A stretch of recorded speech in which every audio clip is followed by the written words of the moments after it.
Na mimi ni Kasamalu, by the way tuko na dada yetu hapa Imelda, na yeye aliungana na marehemu Karini mpaka India kujua namna ambavyo ameendelea. Kama watu wengi wanapoangusha comment kwenye page yake kwamba alimpambania kwa nafasi yake aliyobarikiwa kama mtangazaji, lakini kazi ya Mungu haina makosa. Dadangu, pole sana. Asante. Najua alikuwa swaiba wako, lakini pia alikuwa ni mtu ambaye unampush. Kwa dakika moja tu kumzungumzia Karini, licha ya kuwa ni mgonjwa, alikuwa ni rafiki wa namna gani kwako? Karini alikuwa rafiki mzuri sana. Kwa muda ambao nimemfahamu alikuwa rafiki mzuri sana, na kiusema ukweli sema wanadamu tunapanga yetu na Mungu anapanga. Sikutamani siku itokee kwa upande wake, na ndio maana nilikuwa najaribu kila namna ya kuweza kupigana na yeye ili mambo yaende sawa, lakini kiukweli Karini alikuwa ni rafiki mzuri kweli.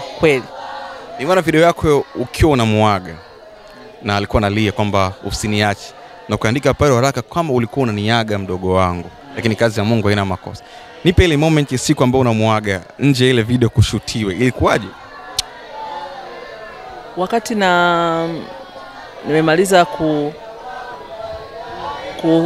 kufanya kile video kidogo, wakati namuaga aliniambia wakati unaondoka naomba usiniambie unaondoka wakati gari linakuja kuchukua kupeleka airport.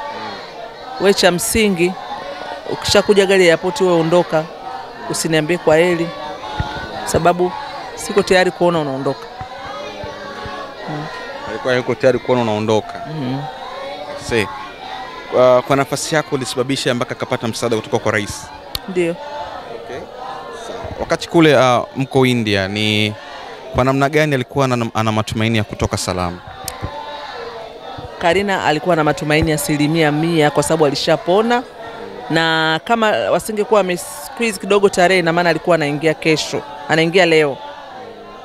Alikuwa amepona na alikuwa anaendelea vizuri, na daktari alimwambia kwamba anaweza akaja huku kwa ajili ya kuweza kufanya tu dressing za kawaida, lakini alikuwa ameshapona na anaendelea vizuri.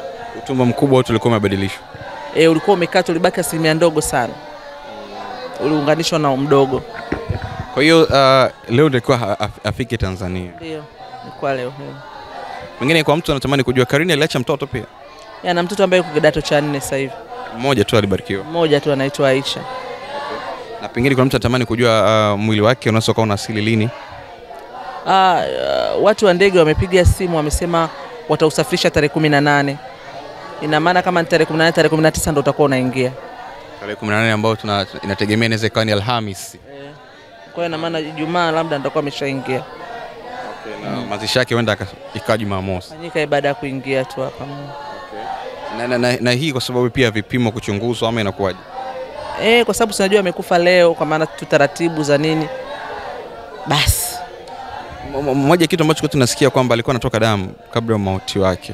Ni kweli hiyo story ambayo tumesikia? Na damu wamesema leo tu ambapo walipoenda kumfunua, maana alikuwa amelala, kwenda kumfunua akakuta hicho kidonda tu kina damu, lakini hakuwa na zaidi ya leo ambao ndo mauti. Watu walijua kwamba amelala, lakini kumbe alikuwa ameshapoteza maisha. Kule alikuwa na ndugu yote ambaye yuko naye kule? Alikuwa ameenda na kaka yake, lakini kuna wadada wawili wa Tanzania ambao walikuwa wanamwangalia kwa ukaribu sana. Kwa familia yake ilikuwa imerudi Tanzania? Kaka yake alikuwepo anamwangalia kwa karibu. Sawa. Wewe kama mdau ambao umekuwa naye bega kwa bega na Karini na nini, ni kwa namna gani ambavyo ulikuwa unamwona Karini anapambania afya yake? Karini amepambania afya yake kishujaa sana, na Karini alikuwa hapendi muonyesha mtu udhaifu wake katika ugonjwa wake. Alikuwa anajitahidi kupambana sana. Alikuwa hapendi kuonyesha kwamba ni dhaifu. Yeye ni dhaifu. Okay. Sawa. Na moja ya kitu ambacho tunasikia kwamba mama yake alikuwa anaumwa pia. Mama yake huaga anaumwa na pressure na sukari. Kwa hapa siku tatu akajisikii vizuri. Okay.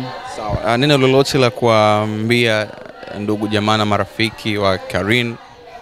Kikubwa tumuombee Karini kwa sababu amepambana sana, ameumwa sana, na jitihada ambazo Watanzania nao walimpenda sana Karini, walikuwa wanamchangia mara nyingi, lakini Mungu ameamua kuchukua kiumbe chake alichokileta duniani. Cha msingi tumuombee Karini apumzike mahali pema peponi. Sawa, hili ni kwangu la mwisho kwako binafsi. umekuwa ni msaada mkubwa kwa Tanzania. Kama sikosei, Karini sijui anakuwa ni mtu wangapi kuunganishwa na rais kupitia daraja lako, lakini pia kuna moja story nilisikia kuna mgonjwa ulipigiwa simu na watu wa rais kutaka kumsaidia. Labda kwa Bifri, Karini anakuwa ni mgonjwa wangapi ambaye amesaidiwa na rais kupitia wewe? Naweza kaa hata mgonjwa wa 5 au wa 6. So, ni wagonjwa wengi wamesaidiwa na rais kupitia wewe. Na ni kwa namna gani unaenda kugusa jamii, kwa sababu ushakuwa ni mtetezi kwa wanajamii? Hata sisi pia waandishi wa habari leo tunasema ikitokea sisi tumeumwa, kabla tujaanza kuomba misaada kwa watu wengine, tutampata kwanza dada yetu Imelda, sababu kwa tunaamini rais ni rahisi kumfikia pale. Ni kwa namna gani unaenda kuendeleza hiki ambacho umekifanya mpaka kumsaidia Karini kufika pale alipo? Ni kuendeleza pale ninapofanya, kwa sababu hata hivi nafanya sijui kama kinakuja kuwa na impact. Nafanya tu kutoka kwenye moyo wangu na kinakuta kinapokelewa. Kwa hiyo mimi nitazidi kufanya kile ninachokifanya ili kizidi tu kuwagusa wengine. Pole sana dadangu Imelda bwana, na asante kwa muda wako. Asante.